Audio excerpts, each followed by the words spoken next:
The British Foreign Service helmet, more commonly known as the Pith Helmet. I've got two examples here. This is a replica helmet from the Boer War, and this is an original officer's helmet from the same period. Ah, Colin, they didn't have white pith helmets in the Boer War. Ah, yes they did. You see, officers, many of them bought their own pith helmets made by a company called Hawks and Company in London.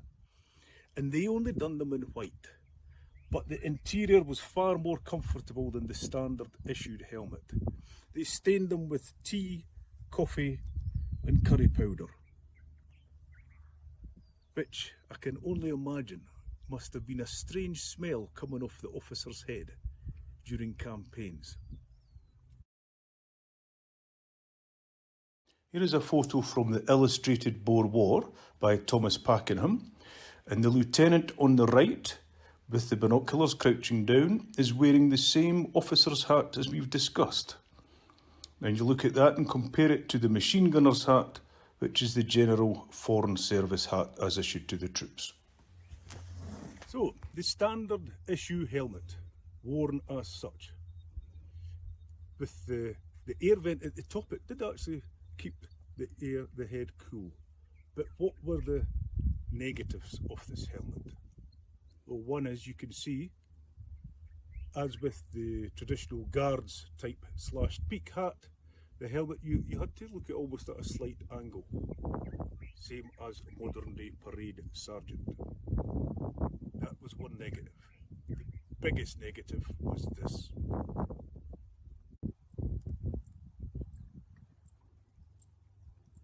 This was the biggest negative of the helmet. Your profile on the rocks was easy to see for any Boer marksman, and most of the Boers were. The other problem with this helmet was, again, with the front.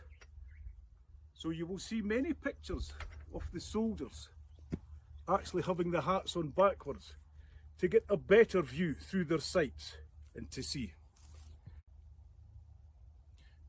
The Foreign Service helmet almost became obsolete later on in the war, as more and more foot infantry were converted to the mounted infantry role.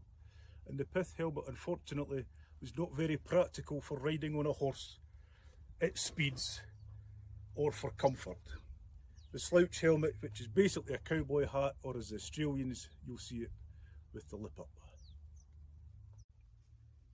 But what was the real reason why officers were so insistent on having their own hats made rather than paying nothing at all? Was it the comfort? Was it the air circulation? I think it's this one. Pith Helmet, we salute you.